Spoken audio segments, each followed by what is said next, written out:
Hello everyone, and welcome back hello. to our hello YouTube sir. session. Yeah, hello Prince, hello Pranay. तो hello sir. आज हम कोशिश कर रहे हैं कवर करने का topic called digital marketing and we all know digital marketing is one of the most used way of doing the marketing nowadays. पूरा दुनिया डिजिटल की तरफ बढ़ रहा है।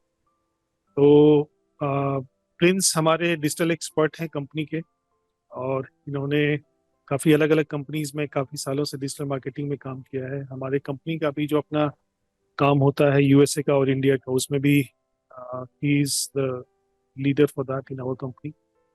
तो प्रिंस, हम कोशिश करते हैं कि आज डिजिटल मार्केटिंग के कुछ टॉपिक्स को कवर करें, और इन the follow up videos for this series on the digital marketing हम कवर करेंगे कि इसके जो नीचे के लेयर्स हैं, जो ज़्यादा डीपर डिटेल्स, उसमें बात करने की कोशिश करें। ठीक है। तो पहला सवाल मेरे तरफ से ये होगा कि हम एज्यूम कर रहे हैं कि ऑडियंस में किसी ने डिजिटल मार्केटिंग का नाम भी पहले नहीं सुना है, या सुना भी है तो शायद एक वेग आइडिया है। So how do you like to describe कि डिजिटल मार्केटिंग एग्जैक्टली है क्या, खासकर मे बी एक आईटी कंपनी के कॉन्टेक्स्ट में, या इवन इन जनरल कोई बिजनेस मैन देख रहा है जिसको आईटी की बहुत नॉलेज है, वो डिजिटल मार्केटिंग से क्या मीनिंग अपने लिए, क्या क्या होता क्या है। So sir, very good and very relevant question. I can say that because बहुत सारे लोग हैं जिनको ये कंफ्यूजन होता है कि मैं मार्केटिंग तो जानता हूँ और डिजिटल मार्केटिंग क्या ऐसी चीज है, और क्यों इसका इतना बज है। तो मैं सबसे पहले ये बताता हूँ कि जब आप मार्केटिंग जानते हो, उसी को डिजिटल ले आना ही डिजिटल मार्केटिंग है मेरे समझ से। और अगर आप डायमेंशन चेंज होता है, जब आप एक प्लेस से दूसरे जगह जाते हो तो चीजें, कुछ प्रिंसिपल्स बदल ही जाती है। जैसे अगर हम दिल्ली में काम कर रहे हैं तो फिर वो रूल रेगुलेशन हमारे मुंबई के लिए नहीं होगा। तो यहाँ तो पूरा डायमेंशन ही चेंज हो रहा है। हम एक फील्ड में काम कर रहे हो, मार्केटिंग हमारा ऑफलाइन हो रहा है और वो पूरी की पूरी हम डिजिटल प्लेटफॉर्म पे आ रहे हैं, तो कुछ रूल्स एंड रेगुलेशन तो ऐड हो जाएंगे। वही रूल रेगुलेशन को समझना होता है, क्योंकि यहाँ पे आपका एक वर्चुअल स्पेस है। आप रियल लाइफ में शुरू से बढ़े हो, आप साथ में रहे हो सबके, ऑफिस में सबसे मिलते हो, आप क्लाइंट से बैठ के बात करते हो, तो उन चीजों को आप विजुअलाइज कर सकते हो और मार्केटिंग आपके लिए कह सकते हैं थोड़ी सी ऑन द गो हो जाती है। बट जब आप डिजिटल पे आते हो तो आप वर्चुअली ही कनेक्टेड होते हो। मे बी बहुत सारे क्लाइंट को तो आप जानते ही नहीं हो, but they all are existed in the digital space, और you can say the virtual space. जैसे कि लोग अपना फेसबुक पे अकाउंट बनाते हैं, लोग गूगल पे सर्च करते हैं, इंस्टाग्राम पे बहुत सारे इन्फ्लुएंसर हैं, बहुत सारे लोग हैं जो इंस्टाग्राम पे डेली अपडेट करते हैं। इसी तरह से और भी डिजिटल स्पेस है जहाँ पे लोग का अपना एक प्रेजेंस है, और उसमें आपका एक वेबसाइट भी आता है, क्योंकि लोग आपके से रिलेटेड सर्विसेज पे गूगल पे सर्च कर रहे हैं और आप चाहते हैं कि उस सर्विसेज पे आप रैंक करो। और इसी में डिजिटल मार्केटिंग का एक डिवीजन है, that is called SEO, search engine optimisation. यानी आप सर्च इंजन के हिसाब से खुद की वेबसाइट को ऐसा बनाएं कि यूजर के इंटेंट को सेटिस्फाइड करे। अगर आपका कंटेंट यूजर इंटेंट को सेटिस्फाई कर रहा है तब गूगल उसको रैंक करता है, और ये बहुत ही इंपॉर्टेंट है। क्योंकि आप देखिए कि चैट जीपीटी आ गया, बहुत सारे लोग बहुत सारे कंटेंट क्रिएट कर सकते हैं।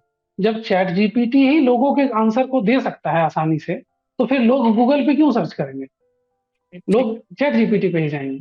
तो ये एक बेसिक सेंस है कि डिजिटल स्पेस को समझना कैसे। तो ठीक। डिजिटल स्पेस यही है कि जो मार्केटिंग के बेसिक फंडामेंटल है जो ऑफलाइन में है, आप उसको ऑनलाइन लेके आए और डिजिटल स्पेस के साथ थोड़ा कोलाबोरेट करें। Yes sir. चलिए, आप मार्केटिंग तो मार्केटिंग रहेगी, उसी को जब आप डिजिटल यस। टूल्स को डिजिटल तरीके से आप करने लगते हैं तो उसको डिजिटल। एक सवाल ये आता है कि एक कोई लेमैन बिजनेस है, लेट्स से कि दिल्ली में चांदनी चौक में कोई बिजनेसमैन है जिसने ऑफलाइन ही बिजनेस अपना किया, उसके लिए डिजिटल मार्केटिंग का क्या मायने, वो उसको क्या करना पड़ेगा कि कह सकते हैं कि उसने डिजिटल मार्केटिंग को यूज करना शुरू किया, वो उसको आप कैसे समझाइएगा कि ये डिजिटल मार्केटिंग ये चीज होती है, ये आपके लिए कैसे यूजफुल। Yes sir. इसमें इस क्वेश्चन को थोड़ा सा मैं और ब्रॉडर एक्सपेक्ट में बात करना चाहूंगा कि ये एक बिजनेस को नहीं, जो लोग घर से भी काम करते हैं।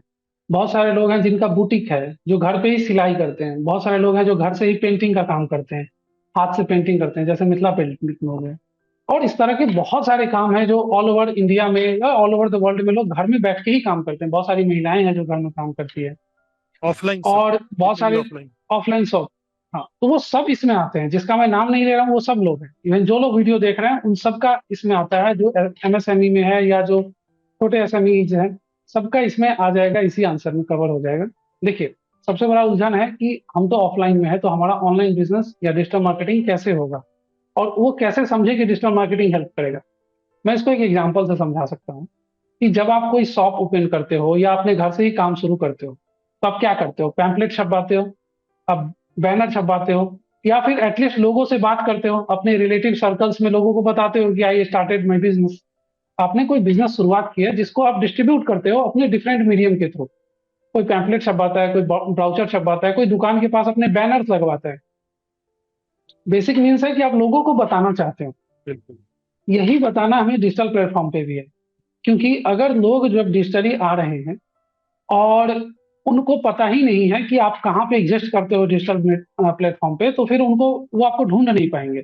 जैसे कि एग्जांपल से मैं समझा सकता हूँ, और एक बहुत ही रियल एग्जांपल है, सबको इसे करना भी चाहिए। कि आपने कहा कि एक छोटा सा बिजनेस है जो किसी चौक या चौराहे पे है, उसे डिजिटल कहाँ से स्टार्ट करना चाहिए? उसे सबसे पहले गूगल माई बिजनेस पे अपना अकाउंट बनाना चाहिए। Millions of traffic every day लोग सर्च करते हैं अपने रिक्वायरमेंट को लेके। नियर बाय बहुत ही पॉपुलर टर्म है। जैसे आप कोई सर्च करते हो केक नियर बाय, मिठाई की दुकान नियर बाय में, टेलर्स नियर बाय में। तो जब लोग सर्च करते हैं तो गूगल आपके लोकेशन के हिसाब से उसके रिलेटेड जो शॉप्स हैं आसपास में, वो रिकमेंड करता है। लेकिन अगर आप गूगल पे लिस्टिंग ही नहीं है, आपकी लिस्टिंग ही नहीं है, तो वो रिकमेंड नहीं करेगा। और इसका बेनिफिट ये है कि अगर आपने अच्छी सर्विसेज दी है तो लोग वहां पे आके रिव्यू भी करते हैं। तो अगर कोई नया पर्सन है, उसने रिव्यू देखा, तो उसका ट्रस्ट ऑलरेडी बिल्ड है। आपके पास पहुंचने से पहले वो आपके बारे में जानता है कि आप बहुत अच्छे इंसान हैं, जो कि ऑफलाइन बिजनेस में पॉसिबल नहीं है। हर के साथ पहले आप रिलेशन बनाते हो, ट्रस्ट बिल्ड होता है, देन वो जाके किसी को बोलता है। तो ये एक इंडिविजुअल है, अगर वो पर्सन नहीं आ रहा है, किसी को नहीं बता रहा है, तो किसी को पता नहीं चलेगा। लेकिन ऑनलाइन में आपके एक सेटिस्फाइड कस्टमर ने अच्छा सा रिव्यू कर दिया, तो वो आपके लिए बहुत बड़ा बेनिफिट है, क्योंकि हर लोग जाएंगे, उसे देखेंगे और समझेंगे। लेकिन समझना ये होगा कि आप डिजिटल प्लेटफॉर्म पे हो कि नहीं। तो जो लोग डिजिटल प्लेटफॉर्म पे नहीं है, उसके एक बहुत ही छोटा सा एग्जांपल है। सबके पास जीमेल अकाउंट होता है। आप अपना गूगल माई बिजनेस अकाउंट बनाइए। लोगों को आपके शॉप पे पहुंचने में भी परेशानी नहीं होगी, क्योंकि वहाँ डायरेक्शन का ऑप्शन है। They can walk through to your shop. और ये एक अच्छा ऑप्शन है। मैंने बस एक एग्जांपल दिया है कि एक बिना किसी कुछ किए भी एक बेसिक 5 मिनट और 10 मिनट का एक डिजिटल प्रोफाइल आप बनाते हो, उससे आपको कितना बेनिफिट हो सकता है। That is the power of digital marketing. एक यस सर। सवाल ये है कि कोई ऑफलाइन बिजनेस अभी कर रहा है, जी। तो वो डिजिटल मार्केटिंग को कैसे समझे, ये तो एक सवाल है। उसको ये कैसे समझाएंगे कि इसके बिजनेस बेनिफिट्स क्या हैं, एग्जैक्टली इसके कॉस्ट परसेंटेज के हिसाब से कितने हैं? क्योंकि कोई भी लेमैन बिजनेसमैन जो डिजिटली बहुत सावी नहीं है, वो ये समझना चाहेगा कि ये जो नया मोड है ऑफ मार्केटिंग, ये करने से मुझे फायदा क्या है। यदि मेरा अभी 10 लाख का बिजनेस है, तो हम्म 10 लाख के बिजनेस से मैं क्या एक्सपेक्ट करता हूँ, मुझे कितना खर्चा लगभग डिजिटल मार्केटिंग में आ जाएगा, और in percentage wise by savings और एडिशनल बिजनेस लगभग किस रेंज में मुझे फायदा हो सकता है। कुछ फिक्स्ड हम बता नहीं हम्म सकते, बट इन जनरल एक आइडिया लेने से, ताकि क्या होता है ना, किसी भी चीज का आरओआई कोई भी बिजनेसमैन जरूर decide करता है। उसको हम कैसे समझें? सर, सबसे पहले चीज है कि माइंडसेट।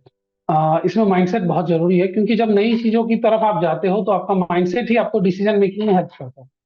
अगर आपका माइंडसेट निगेटिव है किसी नए एक्सपेंस को लेके, it means you are not going to try anything. जब तक आप नई चीजें ट्राई नहीं करोगे तो वो वर्क नहीं करेगा आपके लिए। पहला चीज है कि आप उसको स्टार्ट करो। तो बहुत सारे लोगों से जब मैं मिला हूं तो वो निगेटिव है, इसलिए क्योंकि उन्होंने स्टार्ट ही नहीं किया। तो कॉस्टिंग कुछ नहीं है, बट आपने स्टार्ट ही नहीं किया और ये सोच के रखा कि कॉस्टिंग बहुत है, तो वो फिर कभी स्टार्ट भी नहीं होगा और उसके बेनिफिट भी नहीं मिलेंगे। इसको मैं एक एग्जांपल से समझाना चाहूंगा। मैंने अभी जस्ट थोड़ी देर पहले बात किया है कि गूगल माई बिजनेस पे आप अकाउंट बनाइए, कोई कॉस्टिंग नहीं है। लेकिन आप वहां से 10 भी लीड जनरेट कर पा रहे हैं, 10 एडिशनल। भी कस्टमर आपके पास आ रहा है, तो वो उसका आपको कोई कॉस्ट नहीं लगा। और आपकी टिकट साइज कुछ भी हो सकती है। हो सकता है कि उसने आपको 1 लाख का ऑर्डर दे दिया, 10 लाख का ऑर्डर दे दिया। हो सकता है कि उसकी वजह से 10 लाख के ऑर्डर आ गए, रेफरेंस की वजह से इतना आपका फायदा हो गया जिसका आपको कोई चार्ज नहीं लगा। तो ये भी नहीं है, कोई चार्ज नहीं है, but you should start with, at least आपको स्टार्ट करना होगा। अब एक बात करते हैं कि चलो, वो तो मैंने एक छोटे से एग्जांपल दिया है। कोई कंपनी है जो ऑफलाइन काम कर रही है, एक तो ये समझना ही आजकल मेरे लिए मुश्किल है कि कोई कंपनी अगर है तो वो ऑफलाइन कैसे काम कर रही है। ठीक है, ये तो मैं एक्सेप्ट ही नहीं कर सकता, क्योंकि एटलीस्ट उनकी वेबसाइट तो होनी ही चाहिए, नहीं कुछ है तो वेबसाइट तो होनी ही चाहिए। अगर आप कुछ भी नहीं करते हैं तो एटलीस्ट एड्रेस डाल दीजिए कि ये मेरा एड्रेस है और आपकी वेबसाइट डोमेन होनी चाहिए। दैट इज माई रिकमेंडेशन, क्योंकि उसकी कॉस्टिंग 10 to 12,000 मैक्सिमम आएगा आपको साल का, और वो आपको उससे ज्यादा दे देगा। एटलीस्ट आप ये बता देते हैं कि मेरी कंपनी की वेबसाइट है, तो उससे ही आपकी बहुत सारे क्लाइंट की रेपुटेशन, आपकी रेपुटेशन उनके नजर में अच्छी हो जाती है। तो अब कॉस्टिंग कितनी आती है, ये डिपेंड करता है कि आपकी बिजनेस वॉल्यूम कितनी है। कोई कंपनी 10 लाख में काम कर रही है, उनका टर्नओवर 10 लाख का है साल का, किसी का 1 करोड़ का है या किसी का 100 करोड़ का है, तो उस बेसिस पे वो अपनी मार्केटिंग स्ट्रेटजी डिसाइड करते हैं। आप अगर ऑफलाइन में कुछ नहीं कर रहे हैं और ऑनलाइन भी कुछ नहीं कर रहे हैं, तो ऑब्वियसली आज के जमाने में 2023 में आपकी बिजनेस बहुत जल्दी ही खत्म होने वाली है, क्योंकि बिना मार्केटिंग का आपका क्लाइंट मार्केटिंग, आप पहुंच ही नहीं पाएंगे अपने क्लाइंट के पास, क्योंकि आपका कंपटीटर मार्केटिंग कर रहा है ना। आपके क्लाइंट वो आपसे पहुंचने से पहले वो ऑफर देके पटा देगा। तो ये आज के जमाने में पॉसिबल नहीं है कि बिना मार्केटिंग आप क्लाइंट ला सकते हैं। हाँ, रेफरेंस से 2 4 10 लाएंगे, लेकिन ग्रो ज्यादा नहीं कर सकते। रेफरेंस ज्यादा काम नहीं करेगा और ज्यादा तक नहीं पहुंच पा रहे थे, रेफरेंस बहुत ही कम हो जाएगा। ठीक। तो मार्केटिंग तो करना होगा। तो बात ठीक है है। कि मार्केटिंग आप कहाँ करेंगे, ऑफलाइन या ऑनलाइन। अगर आप ऑफलाइन करेंगे या ऑनलाइन करेंगे, कुछ मार्केटिंग बजट तो आपके ध्यान में होगा ही। तो अगर आप ऑफलाइन मार्केटिंग 10,000 का रखते हैं, तो इसमें एटलीस्ट मेरी रिकमेंडेशन ये होगी कि 50-50 अभी भी बदल दें।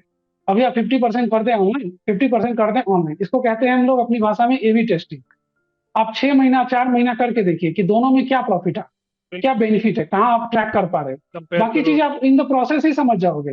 ट्रैकिंग बहुत आसान है, मैं 100 चीजें बता सकता हूँ। ऑफलाइन में आप कुछ भी ट्रैक नहीं कर सकते, ऑनलाइन में आप हर चीज ट्रैक कर सकते हैं कि कहाँ पैसा खर्च किया, कितना आपका फायदा हुआ उससे, कितना आपको इंटरेक्शन मिले, कितने लोग आए, कितने टिकट कन्वर्ट हुए। टिकट मीन्स मेरा सेंस है कि कितने लोगों का सेल्स जनरेट हुआ। तो ये बेनिफिट है, और इस बेसिस पे लोग स्टार्ट कर सकते हैं। मैंने जो ठीक। बताया कि एक एस्टिमेशन है 15,000 पर मंथ, कोई भी लोग एट मैक्स गुड स्टार्ट। चाहे तो शुरू कर सकता है, लेकिन वो जीरो कॉस्टिंग से भी शुरू कर सकता है। बहुत सारे ऐसी चीजें हैं जो जीरो, बिना किसी कुछ के सीखे भी, अगर आपको जीमेल आता है, अगर आपको बेसिक ब्राउजिंग आती है, जैसा आप फेसबुक करते हो वैसा भी करके आप शुरुआत कर सकते हो। थोड़ा और बेसिक में इसको बनाना चाहिए। जो बिजनेसमैन इंडिया में actually not in very developed, वहाँ पे क्या है कि दो क्लास के आप बिजनेसमैन को आप कैटेगराइज। एक जो थोड़े से डिजिटल savvy हैं, little bit more aware of what is digital marketing और उसको थोड़ा जानते हैं। एक उस कैटेगरी में है जो बिल्कुल इसके बारे में टोटली अनअवेयर। कह सकते हैं कि डिजिटल मार्केटिंग छोड़िए, वो बिजनेस में डिजिटल ही नहीं। तो ऐसे लोगों के लिए क्या रिकमेंड करेंगे कि क्या उनको करना चाहिए या उनके लिए क्या करना चाहिए ताकि वो डिजिटल मार्केटिंग की अपनी अवेयरनेस बढ़ा सकें। डिजिटल मार्केटिंग से उनको क्या एडवांटेजेस हो सकते हैं, उसके लिए क्या करना पड़ेगा, ये अवेयरनेस बढ़ाने के लिए what are the right steps that as a businessman, यदि मैं वो बिजनेसमैन हूँ जो बिल्कुल अवेयर है, मुझे क्या करना चाहिए, how should I, where should I invest my. तो सर आपने जो क्वेश्चन किया है वो एक्चुअली हमारे डिजिटल मार्केटिंग का एक बेसिक कह सकते हैं कि रिस्पॉन्सिबिलिटी भी है। एज ए डिजिटल मार्केटर हमारी रिस्पॉन्सिबिलिटी भी है कि उन लोगों को भी वो चीज़ें मुहैया कराई जाए, उन लोगों को भी वो चीज़ें पहुंचाया जाए जो डिजिटल प्लेटफॉर्म पे जुड़ सके। अब इसको एक एग्जांपल से मैं बताऊं कि इंटरनेट की जो पेनिट्रेशन है यूएसए में 74% है।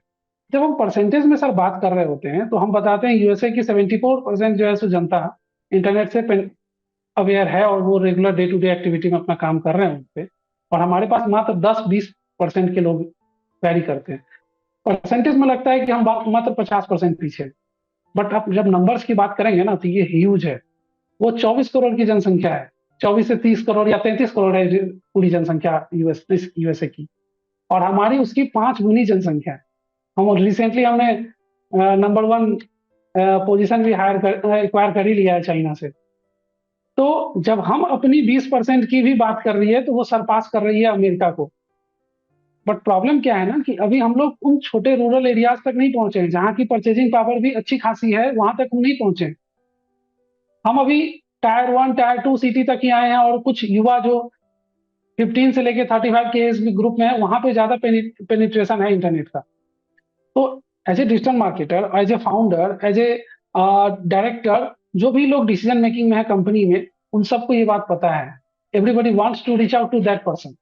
ठीक है, तो ये होगा कैसे और वो लोग कैसे इसमें आएंगे, इसके बारे में मेरा ये एजम्पशन है, और एजम्पशन नहीं, मेरा एक विश्वास आप कह सकते हो, और मुझे लगता है ये एक प्रोसेस आप फॉलो कर सकता है कोई भी बिजनेसमैन या फिर कोई भी बिजनेस जो ऑनलाइन आना चाहता है। वो कैसे है कि आप स्टार्ट स्मॉल कीजिए। आप एक बार में सब कुछ नहीं कर सकते। So you should start the basic things. First है कि आप लर्निंग शुरू कीजिए। अगर आपने डिजिटल अवेयरनेस आपकी नहीं है, आप पूरी तरह से कंप्लीट ऑफलाइन बिजनेस कर रहे हैं, जैसे कोई किराना शॉप है, या फिर कोई टेलर की शॉप है, या फिर कोई मीट शॉप है, या फिर कोई डिलीवरी की शॉप है, बहुत छोटी है, लॉन्ड्री की शॉप है, बहुत छोटे छोटे की मैं एग्जांपल जानबूझ के ले रहा हूँ, कि जो लोग बिल्कुल भी अगर डिजिटली अवेयर नहीं है, उनको सबसे पहले एक जो छोटा प्लेटफॉर्म हो सकता है, जैसे मैंने एग्जांपल दिया था गूगल माई बिजनेस का, वहां से रजिस्टर करें। देखें वहां का 2 महीने 3 महीने में आपका क्या एक्सपीरियंस है। लगता है कि वो भी नहीं कर सकते हैं, कि नहीं मेरी इंग्लिश उतनी अच्छी नहीं है, टेक्निकल डिफिकल्टीज है, मैं बेसिक चीजें भी वहां नहीं डाल सकता हूँ, मैं मोबाइल से भी अवेयर नहीं हूँ। तो इस केस में आप किसी ऐसे लोगों से कनेक्ट कर सकते हैं जो आपको इसमें हेल्प करेगा। और ऐसा नहीं है कि उसको बहुत ज्यादा चार्ज करना है, this this is just a one time cost. बहुत ही मिनिमम कॉस्ट पे आपका वो रजिस्ट्रेशन हो जाएगा। जैसा आप किसी कंपनी को रजिस्टर करते हो, आप अपना जीएसटी फाइलिंग करते हो, तो आप अकाउंटेंट हायर करते हो, खुद तो कर नहीं सकते, तो अकाउंटेंट हायर करते हैं ना। वैसे ही है कि छोटा कोई आप मार्केटर के साथ, कंसल्टेंसी के साथ कनेक्ट कर सकते हैं जो आपको इस चीज में हेल्प करेगा। और इन द प्रोसेस धीरे धीरे आप उन चीजों को लर्न कर सकते हो, क्योंकि अल्टीमेटली लर्निंग तो आपको करनी ही पड़ेगी। अगर आप अवॉइड करते हो, तो एक्चुअली आप एक प्रॉब्लम को अवॉइड कर रहे हो जो आने वाले टाइम में आपके लिए आएगी। मैं प्रॉब्लम इसलिए कह रहा हूँ कि आप अगर नहीं करोगे तो आपका कंपटीटर कर रहा है, आपका पड़ोसी वही बिजनेस ओपन करेगा और डिजिटली अच्छा करेगा और आपको 2 महीने में खत्म कर देगा। तो इसलिए मैं कह रहा हूँ ये प्रॉब्लम है उन लोगों के लिए जो अवॉइड कर रहे हैं। तो प्लीज आप अवॉइड मत कीजिए, लर्निंग शुरू कीजिए। आप एक बहुत ही मुश्किल काम ऑलरेडी कर रहे हैं, डे टू डे ऑपरेशन में हैं आप, रेगुलर आप अपने बिजनेस को हैंडल कर रहे हैं, कैश फ्लो, कैश मैनेजमेंट, हर चीज आप कर रहे हैं बहुत अच्छे से। आपको बस एक छोटी सी चीज को ध्यान रखना है, मार्केटिंग को थोड़ा सा आप अगर अच्छा करते हैं ऑनलाइन, तो एक अलग ही डिवीजन ओपन हो जाएगा। हो सकता है कि वो आपके ऑफलाइन से ज्यादा रेवेन्यू वहां से लेके आए, but you should start first. तो ये मैं कहूंगा कि थोड़ी सी लर्निंग और थोड़ी सी प्रिपरेशन करनी चाहिए, स्टार्ट करनी चाहिए अपनी ऑनलाइन स्ट्रेटजी की तरफ। इससे लोग आगे बढ़ेंगे। ठीक। एक पॉइंट जो मैंने यहाँ से टच नहीं किया था, हम्म। जो एक कंपनी, एज ए कंपनी हम कैसे रीच आउट कर सकते हैं, एज ए मार्केटर जो मैंने कहा जो मेरी रिस्पॉन्सिबिलिटी है, तो वो कैसे लोगों तक पहुंचे। तो वो लोग, जैसे ये इनिशिएटिव है, ये टॉक शो है, बहुत सारे लोग इसको देख सकते हैं। यहाँ पे ऐसा तो है नहीं एक ही शो आने वाला है, आप इस चैनल को सब्सक्राइब कर सकते हैं। आपको जो दूसरे जो इंटरटेनमेंट चैनल है, उसके अलावा ये भी देखने को कभी भी समय मिले तो आप इसको देख लीजिए, क्योंकि यहाँ से तो आपको फायदा ही मिलने वाला है। बहुत सारे लोग यहाँ पे आने वाले हैं एज ए होस्ट, तो उनको सुनते सुनते भी आपका एक माइंडसेट डेवलप होगा और एक प्रोसेस होगा। इवन हम लोग प्रोसेस इस चैनल पे ये भी कोशिश करने वाले हैं कि आप स्टेप बाय स्टेप ट्यूटोरियल को फॉलो करो। In the upcoming videos we will also going to create all those videos. हम ऐसा भी वीडियो बनाएंगे जहाँ पे आप स्टेप बाय स्टेप उन चीजों को सीख के, देख के कर सकते हैं। So the process will going to start from this channel itself if you want to start. So that is the thing which I can say. तो मैं कुछ चीजें ऐड करना चाहूंगा। आपने जो इंटरनेट पेनिट्रेशन की बात की थी कि इंडिया नंबर वाइज बहुत ज्यादा है लेकिन परसेंटेज वाइज कम है, उसमें मैं थोड़ा सा डिफर करूंगा आपके साथ। उसका रीजन ये है कि स्मार्टफोन आने के बाद जो लोग हैं और खासकर smartphone at a very reasonable price, जो बहुत यस सर। फैंसी नहीं है, जो बहुत हाई एंड नहीं है, लेकिन जो जो मतलब का काम कर देता है, और जो आपके 4,000 5,000 के रेंज में आता है, that also is a smartphone, because बड़ा स्क्रीन होता है और आप एंड्रॉइड से आप अपने एप्लीकेशंस डाल देते हैं और आप उसे यूज करते हैं। तो जो बेसिक चीजें हैं, जो वो गवर्नमेंट के प्लान है, क्योंकि हम्म। गवर्नमेंट, इंडियन गवर्नमेंट बहुत ज्यादा डिजिटाइजेशन हो गया है। अगर आप देखेंगे तो अगर आपका डिजी लॉकर है तो आपका हम्म। मार्कशीट से लेकर ड्राइविंग लाइसेंस लेकर आरसी से लेकर मेडिकल हेल्थ, कोविड का हेल्थ चेकअप, सब कुछ आपके एक ऐप में है। तो अगर आपको फिजिकल कॉपीज नहीं कैरी करना है, आधार भी अगर दिखाना है, तो आप डिजी लॉकर के साथ दिखा सकते हैं। बट यस, मैं मानता हूं कि मैक्सिमम पॉपुलेशन को ये शायद नहीं मालूम होगा, लेकिन जो मेजर लोग यूज करते हैं, जो इस तरीके काम करते हैं, वो उनको मालूम है डिजी लॉकर कितना इंपॉर्टेंट है, और ये गवर्नमेंट ने बहुत अच्छी तरीके से इसको प्रमोट भी किया है। और आपको मैं एक और चीज बताऊं कि जो मार्केट, जो एक नाम नहीं लूंगा उस प्रोडक्ट का, लेकिन एक बहुत बड़ी कोल्ड ड्रिंक मैन्युफैक्चरिंग कंपनी है, जिन्होंने बहुत साल, कुछ साल पहले उन्होंने क्या किया, उनको मालूम है कि सबके पास फोन है, तो उन्होंने अपने ब्रांड को बढ़ाने के लिए कि भैया मेरे ब्रांड को गांव देहात, जो छोटी छोटी जगह है जहां पर उसका कंजम्पशन भी है, तो रीच उन्होंने क्या बढ़ाओ। किया, रीच आउट बढ़ाने के लिए उन्होंने कहा कि एक, उन्होंने जो 12-15 रुपए का बॉटल था उसको घटा के 5 रुपए का कर दिया, विच इज वे आपके बजट में आ गया। ठीक है। उसके बाद उन्होंने क्या किया, उन्होंने एक सोलर पैनल डिवाइस तैयार किया, जो जिसमें कि रात को वो लालटेन बन जाता है, क्योंकि वो सोलर पैनल है, तो वो आपका बैटरी चार्ज होता रहता है, और उसमें सॉकेट डाल दिया है मोबाइल चार्ज करने का। तो आप सोचिए उनका सोच कितना ऊपर है कि उन्होंने ये देख लिया कि भैया मेरा ब्रांडिंग भी हो रहा है, आपको रात में लालटेन भी मिल रहा है, प्लस आपका मोबाइल फोन चार्जिंग चार्ज भी हो रहा है। हम्म।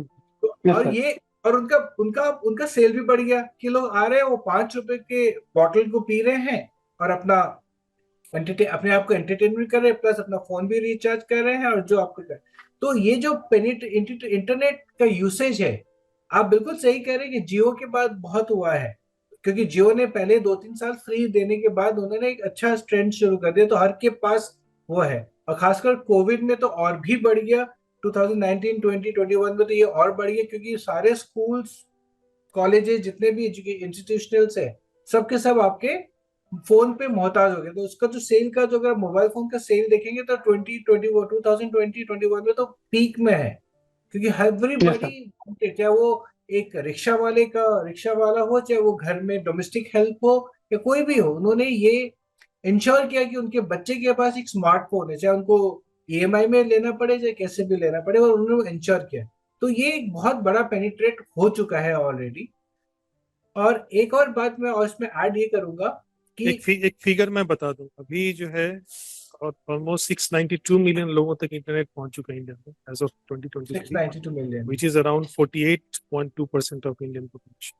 रीच बहुत आप बढ़ देख चुकी लीजिए, है।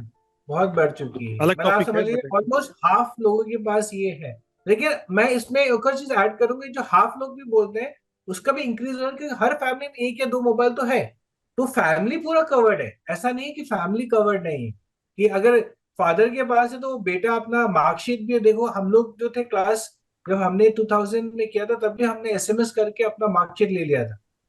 तो हम हम्म। 2000 की बात करें कि हम एक सिर्फ एसएमएस से अपना क्लास 10 का या क्लास 12 का मार्कशीट हमारे पास आ जाता था, मैटर ऑफ सेकंड, हमें वो बोर्ड में जाके देखने की जरूरत नहीं थी। तो वो सारी चीजें काफी हद तक इंडिया बहुत आगे है अपने लेवल में, और डिजिटाइजेशन के नाम पे। एक मैं फिर टॉपिक पे वापस आता हूँ। ठीक है। यस। तो यदि कोई ये सवाल पूछे कि जो आज के लेमैन बिजनेस यूजर्स हैं उनको कैसे स्टार्ट करें डिजिटल मार्केटिंग की अवेयरनेस, तो मैं यही बोलूंगा कि सबसे पहले तो मैं, यदि वो बिजनेसमैन हूँ, तो मैं अवेयरनेस बढ़ाने के पहले भी ये सवाल पूछूंगा कि मुझे अवेयर होना क्यों, पहले मुझे वो कन्विंस करो। ठीक है। तो सबसे पहले मैं अपने आप को ये सवाल पूछूंगा कि इसमें क्या फायदा है, क्या, क्योंकि क्या है कि बिजनेस के जिस आइटम में फायदा है वो सब कोई करना चाहता है। ठीक है। तो पेटीएम को यूज करने में फायदा है तो सब लोग पेटीएम यूज करते हैं, या यूपीआई में सबको फायदा है तो बिना सिखाए सब लोग सीख गए। तो मैं उसको बहुत सीरियसली लेता हूँ कि एक बिजनेसमैन को पहले ये समझना है कि डिजिटल मार्केटिंग को यूज करने में आपके बिजनेस का बहुत फायदा है। ऑफलाइन में यदि आप सोच रहे हो कि एक्स फैक्टर से वो बढ़ेगा, तो डिजिटल में हो सकता है वो 10x फैक्टर से बढ़े। पहले आप अपने आप को कन्विंस कर लो कि दुनिया के किसी भी कंट्री में चले जाओ, इंडिया के किसी भी बड़े बड़े स्टेट में चले जाओ, डिजिटल मार्केटिंग के यूज से बहुत सारी ऑफलाइन कंपनीज बहुत बड़ी बन चुकी है। और आज के टॉप 10 टॉप 50 कंपनीज ले लो, उसमें 99% कंपनीज वही हैं जो डिजिटल मार्केटिंग को, इंटरनेट को, डिजिटल एस्पेक्ट्स को बहुत ज़्यादा यूज़ करते हैं। तो ये मैं सिर्फ इसलिए बोलूंगा ताकि लोग इस पे कन्विंस हो जाए कि ये। दूसरा मैं ये बोलूंगा कि अवेयरनेस बढ़ाने के लिए आप खुद को एक्सपर्ट बनना जरूरी नहीं है। तो प्रिंस पहले बता रहे थे कि बहुत सारे लोग एक्सपर्ट्स बैठे हुए, आप उन एक्सपर्ट्स से बात कीजिए। यूट्यूब में बहुत सारे वीडियोस हैं, जैसे हमारा ये इस तरह का सेशन होता है, उसका पर्पस यही होता है कि लोगों को डिजिटली ज़्यादा अवेयर करें, उनको बताएं कि इस चीज़ को अपने बिजनेस के लिए कैसे आप यूज़ कर सकते हैं। तो अपने आप की अवेयरनेस, पहले अपने आप को कन्विंस कीजिए कि मेरे लिए फ़ायदेमंद है, और आसपास के एग्जांपल्स देख लीजिए, आपके पड़ोस में ही 10 लोग मिल जाएंगे जो काफ़ी इसको यूज़ कर रहे हैं। तो अवेयरनेस बढ़ा के फिर उसके awareness about others using it, पहले आप वो बढ़ाइए ताकि आप कन्विंस हो जाओ कि ये मेरे लिए फायदेमंद का काम है। उसके बाद इंटरनेट पे आप ऐसे सर्च करो कि डिजिटल मार्केटिंग का फायदा क्या होता है, यूट्यूब वगैरह देखो। ना हो, नहीं हो तो फिर हम जैसे एक्सपर्ट्स कंपनीज हैं उनसे आप कांटेक्ट करो, हम आपको गाइड करेंगे, एजुकेट करेंगे, जिसका कोई कॉस्ट भी नहीं होता है, ताकि आप ज़्यादा अवेयर हो और आपको लगे कि आप कन्विंस हो कि उसमें आपको हेल्प चाहिए। तो फिर इन जैसे हमारे एक्सपर्ट बैठे हुए जो आपको हेल्प कर सकते हैं, ठीक है, मैं आपका जो बिजनेस प्रोफाइल है उसके हिसाब से हम आपको बताएंगे कि आपका बिजनेस यूज केस कैसा बनता है, कैसे हम आपको हेल्प कर सकते हैं। तो ये कुछ बेसिक चीजें हैं। तो मतलब ये है कि पहले अपना पहला स्टेप तो आप बढ़ाओ, पहले आप मेंटली कन्विंस्ड हो, उसके बाद पहला स्टेप बढ़ाओ, फिर किसी ऐसे कंपनी के साथ काम करो, उसका हाथ थामो जो आपको हेल्प कर सके। ये चीजें काफी हेल्प कर सकती हैं, ठीक है। तो डिजिटल मार्केटिंग जो हम डिस्कस कर रहे हैं, तो अभी तक हमने थोड़ी कवर करने की कोशिश की है कि जो लोग डिजिटल मार्केटिंग के लिए नहीं हैं, उनके लिए how should they make themselves aware, उनको कैसे थोड़ा सा स्टार्ट करें, चाहे वो खुद सेल्फ स्टार्ट करें या जो ऑलरेडी एक्सपर्ट्स हैं उनसे बात करें, इस तरह की सलाह हमने दी। और ये बताने की कोशिश की कि आप अपने सराउंडिंग्स में भी कुछ बिजनेसेस को देखिएगा, तो बहुत सारे लोग हैं जो बिजनेस। तो प्रिंस, इसमें अगला सवाल ये होता है कि डिजिटल मार्केटिंग मैंने डिसाइड कर लिया कि मुझे करना है, तो यदि आप 2-3 मिनट में मुझे बता सकें बहुत ब्रीफली कि डिजिटल मार्केटिंग में एग्जैक्टली होता क्या क्या है जो किया जाए। ठीक है सर। तो इसमें सर डिपेंड ये करता है कि आप कर क्या रहे हैं। करने के लिए बहुत कुछ किया जा सकता है, लेकिन ये टेम्पलेट ऐसा है जो हर किसी को हर चीज सूट भी नहीं करेगा, क्योंकि धीरे धीरे चीजें एक्सपैंड हो चुकी है। बहुत लोगों के लिए सोशल मीडिया वर्क करता है, बाकी कोई मीडिया पे उतना फोकस भी नहीं है। बहुत सारे लोगों को सोशल मीडिया में गूगल सर्च एक अलग ही कैटेगरी है, कह सकते हैं, जो गूगल सर्च पे ही पूरी डिपेंडेंट है। कुछ लोग हैं ना सोशल मीडिया करते हैं ना गूगल सर्च करते हैं। They are doing a event kind of marketing, जो कि उनका एक पर्टिकुलर इवेंट है और वो इवेंट को प्रमोट कर रहे हैं अपनी वेबसाइट पे, और वो इवेंट खत्म है फिर उनकी वो मार्केटिंग भी बंद हो जाती है। कुछ लोग हैं जो एसईओ पे फोकस करते हैं, ज्यादातर ऐसे कीवर्ड पे टारगेट करते हैं जो उनके बिजनेस से रिलेटेड है, जो यूजर के इंटेंट को सेटिस्फाई कर रहा हो। यूजर इंटेंट बहुत ही इंपॉर्टेंट है, इसलिए मैं कई बार इस वर्ड को यूज करता हूँ। नॉलेज तो आप चैट जीपीटी से भी ले सकते हैं, इंफॉर्मेशन वहां से भी आप कलेक्ट कर सकते हैं, लेकिन इंटेंट जो आप सोच रहे हो क्या वही आंसर मिल रहा है, तो ना वो कोई कोई और नहीं दे सकता है। जो पर्सनलाइज करके, जो हम अपनी एक्सपीरियंस को ऐड करके जो कंटेंट क्यूरेट करेंगे, वो कोई नहीं कर सकता है, और इसकी वैल्यू धीरे धीरे बढ़ने वाली है। तो ये सब कब करेंगे, क्योंकि हर एक चीज इन्वेस्टमेंट है। अगर हम एसईओ भी करते हैं तो ये एक इन्वेस्टमेंट है, सोशल मीडिया भी एक इन्वेस्टमेंट है। और एक बड़े लेवल पर देखें तो हर के लिए अलग अलग टीम है, हर की अलग अलग एक्सपर्टीज है। सोशल मीडिया एक्सपर्ट्स होते हैं जिनकी 20-20 लोगों की टीम हो सकती है। तो आप हर चीज नहीं कर सकते हैं, आपको आइडेंटिफाई करना होगा कि आपके लिए क्या सुटेबल है। अब एसईओ ही इतना बड़ा टर्म हो चुका है कि 3 टर्म यूज किया जाता है एसईओ में जनरली। एक जनरल टर्म है एसईओ अम्ब्रेला टर्म, देन इसमें आता है local SEO, technical SEO and on page end of page SEO. ठीक है। अब लोकल एसईओ उन लोगों के लिए बहुत हेल्पफुल है जो लोगों का अपने पार्टिकुलर एरिया में 5 किलोमीटर 10 किलोमीटर में बिजनेस है, ऑफलाइन वो कर रहे हैं और उनको वहीं से क्लाइंट आने वाला है। जैसे कि अगर आप देख लें कि हार्डवेयर की कोई शॉप है और वो घर घर से रिलेटेड सामान बेच रहा है, तो उसको कोई दिल्ली से जाकर के लुधियाना तो नहीं परचेज करेगा कोई, वो तो लुधियाना में ही खरीदेगा, उसमें भी 10 किलोमीटर 5 किलोमीटर के रेंज में जो उसको ट्रांसपोर्टेशन ईजी हो जाए। तो ये लोकल सर्च हो गया। यहाँ पे जो बिजनेसमैन है वो वहां पे लोकली उसको प्रमोट करेगा। इसको एक एग्जाम्पल से समझा देता हूँ कि कैसे एक ही चीज करके कोई बिजनेस अच्छा कर सकता है। मैंने आपको गूगल सर्च के बारे में या लोकल सर्च के बारे में बताया है। मुझे एक कॉल आया था एक नोन पर्सन से कि सर मैं अपना लोकल बिजनेस प्रमोट करना चाहता हूँ। तो मैंने बोला आपको क्या है, आप क्या करते हो? बोला अभी कुछ नहीं करता हूँ मैं, ऑनलाइन बिजनेस के नाम पे मैंने अपना गूगल बिजनेस रजिस्टर किया है और वहां से मुझे मंथली 10-15 कॉल आ जाते हैं और मेरा जो है, मेरे पास रोड रोलर है, जो आप रोड रोलर जो कंस्ट्रक्शन में यूज होता है उसकी बात वो कर रहा था। और मेरे पास जेसीबी है। ये 2 डिवाइस है जो मेरे पास है घर पे, मैंने परचेज करके रखा है।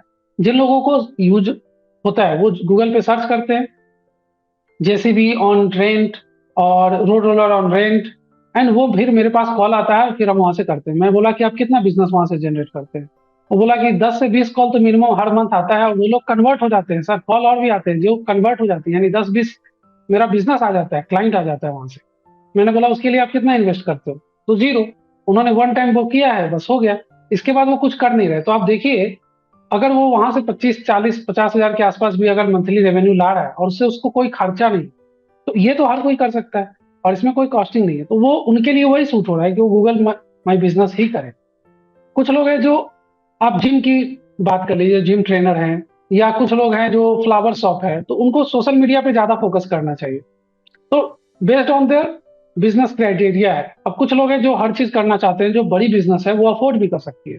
बट अब माई रिकमेंडेशन है कि आप अपना जोन सेलेक्ट कीजिए। मैं जोन का नाम बता देता हूँ। सोशल मीडिया है, वेबसाइट मार्केटिंग का आप कर सकते हैं, आप लोकल बिजनेस कर सकते हैं, गूगल सर्च पे आप एडवर्टाइजिंग कर सकते हैं। अदर भी थर्ड पार्टी प्लेटफॉर्म है, जैसे कि आप मीडियम है, कोड़ा है, इस तरह के पिंटरेस्ट है, इस तरह के भी चैनल्स हैं अपार्ट फ्रॉम दिस।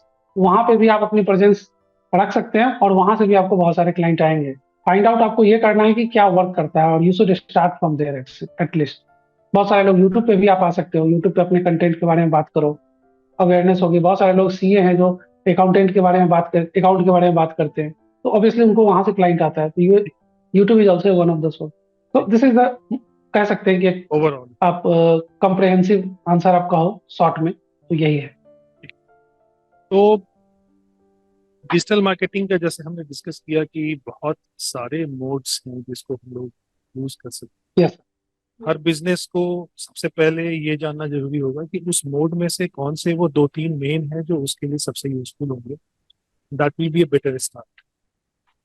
2-3 से आप स्टार्ट कर सकते हो, उसके बाद फिर उसको आगे बढ़ा सकते हो। उसमें से एक मैं जानना चाहूंगा, फॉर एग्जाम्पल एक जो रेगुलर ऑफलाइन बिजनेस है उसके लिए वन ऑफ दी जो, लेट्स अज्यूम कि वो एक B2C मार्केट, तो वो उसके कस्टमर्स हैं जो के पास आके अभी ऑफलाइन जो भी मोड है उसमें काम करते हैं, उसको ऑनलाइन उसको ले जाने के लिए, बढ़ने के लिए, जैसे ईमेल मार्केटिंग हो गया, सोशल मार्केटिंग हो गया, कौन सी वो चीजें हैं जिससे उसको स्टार्ट, क्योंकि वो एक उसकी इन्वेस्टमेंट भी थोड़ी स्लो और धीरे धीरे उसको बढ़ाए, उसको ये दिखने भी लगे ये करने से मुझे धीरे धीरे बढ़े। तो वो कहाँ से स्टार्ट ठीक है करें, सर। किस किस मोड से स्टार्ट? ठीक है सर। इसका आंसर मैं सर 2 तरीके से दूंगा। पहला ये है कि जो लोग मूड बना लेते हैं कि मुझे डिजिटल मार्केटिंग करनी है, उनके पास बहुत सारे ऐसे लिस्टिंग वेबसाइट भी पहुंच जाती है जो कहते हैं कि हम आपकी लिस्टिंग कर देंगे अपने पास, और फिर वो लिस्टिंग करते भी हैं, फिर उनको वहां से कॉल भी आती है। जैसे आप सुलेखा देख सकते हो, जस्ट डायल है, इस तरह की बहुत सारी कंपनियां हैं जो अपने प्लेटफॉर्म पे लिस्टिंग करती है, जिसकी वो चार्ज भी करते हैं। अगर आप उसे चार्ज पे नहीं करते हो तो maybe you are not going to get any call from there. ठीक है। तो आपको अगर कॉल चाहिए, पेड लिस्टिंग होगा, टॉप पे आएगा, तभी आपको कॉल भी मिलेगा। That make sense. But problem क्या है कि अगर आप छोटे बिजनेस हो, अगर आप पैकेज लेते हो 30, 40, 50 हजार का, तो वो ऑलमोस्ट वही मार्जिन है जो वो यहाँ चला जा रहा है। तो आपको वहां से आने के बाद भी ज्यादा कुछ बचेगा नहीं। यही बात आप देखें तो सबसे बड़ा जो स्टक पॉइंट है रियल एस्टेट के लिए, कि they all are listed on 99 and many other such kind of portal. बहुत सारे हैं, कॉमन फ्लोर है, इस तरह की बहुत सारी वेबसाइट है जहां पे लोग लिस्टिंग करते हैं, बट उनकी जो चार्जेस है 2.5 लाख 3 लाख का पैकेज वो लेते हैं ईयरली सब्सक्रिप्शन, और फिर जो उनका मार्जिन है वहीं पे वो प्लेटफॉर्म ही ले लेता है, तो फिर आपके पास ज्यादा बचता नहीं। तो आप करोगे क्या? एक्चुअली इससे बड़ी लिस्टिंग कंपनी है गूगल। अब गूगल पे लिस्ट करो, इसके लिए आप एसईओ करो, इसका नाम बस अलग है, एसईओ, सर्च इंजन ऑप्टिमाइजेशन। इसके प्रोसेस को फॉलो करो। आपके पास एक बेसिक वेबसाइट होना चाहिए, और उसको आप रैंक करवा सकते हो अपने एसईओ के थ्रू। अपने लोकल पे ही फोकस रखो, ऐसा नहीं कि ब्रॉडर ऑडियंस फोकस करना, ये आसान होता है लोकल पे अगर हम फोकस करते हैं। तो यहाँ से आप स्टार्ट कर सकते हो। जो भी कंपनियां हैं वो यहाँ से स्टार्ट कर सकती है इनके लिए। अब बात यहाँ पे ये आती है कि जो लोग वेबसाइट नहीं बनवा सकते हैं, जो लोग इन सब चीजों में अवेयर नहीं है, जो सोशल मीडिया पे अवेयर नहीं है, जो गूगल पे भी अवेयर नहीं है, वो कहाँ से करेंगे? तो उनको मैं यही रिकमेंड करता हूँ कि जिस तरह से एक तो लर्निंग फिर भी आप अपना शुरू रखें। इस तरह के जो चैनल्स है, जैसे हमारी टॉक शो है, इससे भी बहुत सारे लोगों को फायदा हो सकता है। अगर वो थॉरोली सच में अगर बिजनेस के लिए इंटरेस्टेड हैं तो आज ही सब्सक्राइब कर सकते हैं, क्योंकि मुझे लगता है बहुत ही अच्छा उनको गो थ्रू मिल जाएगा। आज से ही स्टेप अप कर सकते हो, आप स्टार्ट कर सकते हो। सो यहाँ से आप आगे बढ़िए, जो भी चीजें आपको बताया जा रहा है उसको इनरोल कीजिए, बट हर चीज आप खुद नहीं कर सकते, और ये एक बहुत ही बड़ी बात है, समझना पड़ेगा। आप अपने बिजनेस को जानते हो और आप एकदम से डिजिटल मार्केटिंग नहीं जान सकते हो।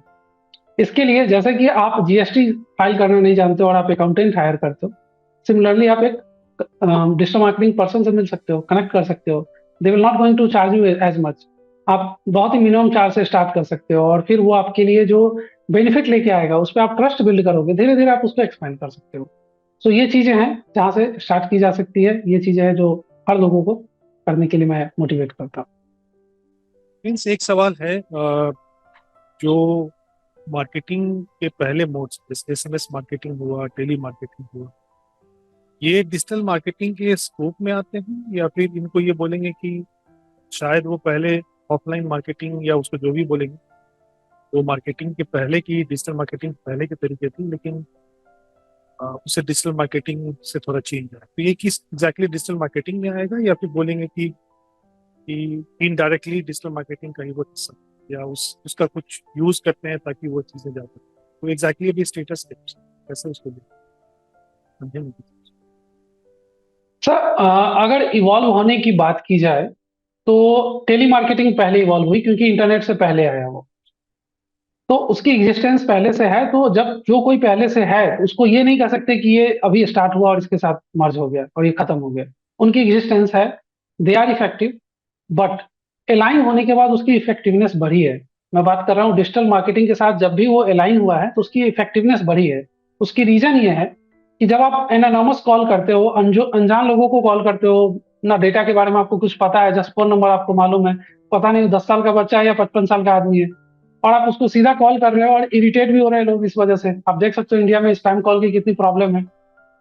तो अनरिलेवेंट डेटा पे कॉल करने से अनप्रोडक्टिविटी बढ़ी है, लोगों रहती है। आप 100-200 कॉल करो और कोई फायदा नहीं है। मैं कई लोगों से मिला हूँ जो टेली कॉलर हैं, और दे हैव अ टारगेट कि आप 200 या 400 लोगों को कॉल करोगे पर डे। रीजन ये है कि डेटा इरेलेवेंट नहीं है। अदरवाइज उनको 20 लोगों को कॉल कराओ, उसमें से 2 लोग कन्वर्ट हो जाएंगे। तो ये कैसे होगा? ये होगा डिजिटल मार्केटिंग से। अपने यहाँ जो बेसिक एथिक्स है उसको भी बिजनेस में फॉलो नहीं किया जा रहा है। सॉरी टू से, क्योंकि मैं भी बिजनेस में हूँ और मुझे देख के बुरा लगता है कि इन लोगों को बेसिक सेंस भी नहीं है कि कंसेंट लेना चाहिए किसी को कॉल करने से पहले। कोई भी मुझे अननेसेसरी कॉल करके नहीं बता सकता है मैं कहीं कुछ और में बिजी हूँ, मैं हो सकता हूँ मैं हॉस्पिटल में हूँ, मैं कहीं ट्रैफिक में फंसा हूँ, किसी मीटिंग में हूँ, और we are getting call, unnecessary call for everything, from policy to बीमा एंड एवरीथिंग। वाई? बिकॉज उनकी जो ये टारगेटिंग है वो गलत टारगेटिंग है, या फिर वो चाहते हैं पुश करना खुद को। प्रॉब्लम यह है कि जब वो कंसेंट नहीं लेते हैं तो इस तरह के कॉल आते हैं। अब कंसेंट की जो मैं बात कर रहा हूँ ये होगा कैसे, जो आप बता रहे थे कि क्या डिफरेंट फील्ड है, एक्चुअली डिफरेंट फील्ड है, इसीलिए ऐसा हो रहा है। लेकिन जब आप डिजिटल मार्केटिंग से अलाइन करते हैं दोनों फील्ड को, तो क्या होगा मैं वो समझाता हूँ आपको। आप देखते हो वेबसाइट पे, आप वेबसाइट पे विजिट किए, आपने कहा कि मुझे पॉलिसी चाहिए, आप अपना फोन नंबर देते हो, अपना नाम बताते हो, और आप अपनी अवेलेबिलिटी बताते हो कि मुझे 2 से 4 के बीच में ही कॉल करो, परसों कॉल करो, आप फ्री रहोगे तभी आपने टाइम दिया है, and they are going to call you. अब यहाँ पे प्रॉब्लम कुछ है ही नहीं। आपने अपना कंसेंट दिया है कि मुझे कॉल करो, उन्होंने कॉल किया है क्योंकि आप इंटरेस्टेड हो। देखो ऐसे अगर आप 5 कॉल भी दिन में करते हो तो आपको 5 में से 4 लोग कनेक्ट हो जाएंगे, कन्वर्ट हो जाएंगे। They all are willing to purchase your services, that's the reason they are here. तो अब इस सिनेरियो में आप देखो कि एनोनिमस 400 कॉल करना है आपको कि टारगेटेड यूजिंग डिजिटल मार्केटिंग, आप 50 कॉल करोगे या 10 कॉल करोगे या 20 कॉल करोगे, वो आपके टारगेट के ऊपर है। जो अगर 50 भी कॉल करते हो तो मोस्ट प्रोबेबली है कि आपको 25 to 30% आप उसमें से कन्वर्ट होंगे, क्योंकि वो रेलेवेंट है। अब यहाँ रेलेवेंसी भी डिपेंड करती है डिजिटल मार्केटिंग का, एक अलग ही जोन है जहाँ पे आप डिजिटल मार्केटिंग में कैसे आप टारगेट कर रहे हो ऑडियंस को। ऐसा तो नहीं है कि अनरेलेवेंट लोग आ रहे हैं आपके ऊपर, तो फिर वो भी गड़बड़ है। तो ये एक अलग फील्ड है जिस पर एसएमएस मार्केटिंग में भी इसी तरह का डायनेमिक्स है जैसे टेली मार्केटिंग का? सेम सर, एसएमएस में तो और भी ज्यादा, क्योंकि टेली कॉलिंग में तो चलो 1 मिनट के लिए लोग परेशान हो भी सकते हैं, क्योंकि सामने से कॉल किया और रिलेवेंट है तो लोग कुछ भी बोल सकते हैं। एसएमएस में तो लोग इग्नोर कर देते हैं, और इसलिए ये सबसे ज्यादा एसएमएस में हुआ है, और सबसे ज्यादा फ्रॉड भी वहीं से होता है। डीएलटी जो भारत सरकार ने डीएलटी लॉन्च किया है, जिसके थ्रू लोग अब एक एसएमएस के फॉर्मेट में ही मैसेज कर सकते हैं। वो टेम्पलेट अप्रूव कराना पड़ता है गवर्नमेंट से, and then they can do the tele marketing. उसमें वो वेरिएबल्स दे देते हैं कि यहाँ पे आप लिंक दे सकते हो, यहाँ यूआरएल दे सकते हो, यहाँ नाम दे सकते हो। तो कुछ हद तक स्पैमिंग बच सकती है, लेकिन लोग एक बार जब टेम्पलेट अप्रूव हो गया वहां से, जो कि अब मैंडेटरी हो गया गवर्नमेंट के द्वारा, जो आप टेली मास एसएमएस करते हैं, तो अननेसेसरी 1000-10,000 लोगों को आप एक बार में टूल के थ्रू भेज देते हो। उसमें ऑब्वियसली कोई क्लिक करेगा, कोई नहीं करेगा। जिसका इंटरेस्ट है मे बी मैच कर गया, वो सब भगवान भरोसे है। यहाँ पे कुछ भी आपके पास डेटा उटा कुछ नहीं है। आप अननेसेसरी सबको टॉर्चर कर रहे हो, लाखों लाख मेल कर रहे हो, मैसेज कर रहे हो। उसमें से कोई भगवान भरोसे क्लिक कर दिया, उसको क्लिक कर गया कि हाँ यार मुझे ये चाहिए, तो वो परचेज कर लेगा। अब आप खुद सोचो, या यूजर के ऊपर ही मैं छोड़ता हूँ कि आप खुद ही डिसाइड कीजिए कि आपके बिजनेस भगवान भरोसे है और आप कैसे मार्केटिंग कर रहे हैं। पहले तो एसएमएस में थोड़ा बहुत पैसा भी लगता था भेजने का, पैकेज का। अब तो व्हाट्सएप के चलते वो सारा इतना ज्यादा डिजिटल। नहीं सर, अभी भी व्हाट्सएप की है। व्हाट्सएप की प्राइसिंग की अगर आप बात करेंगे, व्हाट्सएप की प्राइसिंग है। यूजर को लगता है कि फ्री है, लेकिन बिजनेस को 40 पैसे पर एसएमएस देना पड़ता है। अच्छा, बिजनेस में यदि बिजनेस पर्पस अगर आप व्हाट्सएप को यूज करते हैं तो यस सर, बिजनेस एपीआई अगर आप यूज करते हैं व्हाट्सएप का, तो अगर आपको यूजर ने मैसेज किया, आपकी कंपनी प्रोफाइल आजकल हो गई है व्हाट्सएप पे भी, आप बिजनेस पे आप कंपनी प्रोफाइल देखते होंगे, तो अगर आपको बिजनेस कांटेक्ट करती है तो 20 पैसा लगता है। अगर किसी इंडिविजुअल को कांटेक्ट करते हो तो 40 पैसा है। तो व्हाट्सएप तो अपना कमा रही है। व्हाट्सएप पे वो चल रही है। Yes sir. हाँ, तो मतलब एसएमएस की तरह ही हो गया, but it's a different way of reaching. हो गया वही। यस सर, इथिक्स दोनों जगह फॉलो ही करने पड़ेंगे, अदरवाइज स्पैम का ऑप्शन आपके इनबॉक्स में भी है, मैसेज इनबॉक्स में भी है, और वही स्पैम का मैसेज आपको व्हाट्सएप पे भी मिलता है। दोनों जगह आप स्पैम हो सकते हो। तो बिजनेसेस भी हम देखते हैं कि B2B बिजनेस होता है, जो दो बिजनेस आपस में बिजनेस करते हैं, उसको बिजनेस टू बिजनेस। जब एक बिजनेस डायरेक्टली कस्टमर को अप्रोच करता है, वो बेचता है, उसको B2C। तो B2B या B2C है, उसके हिसाब से भी हमें जो डिजिटल मार्केटिंग के टूल्स हैं वो अलग अलग करते होंगे।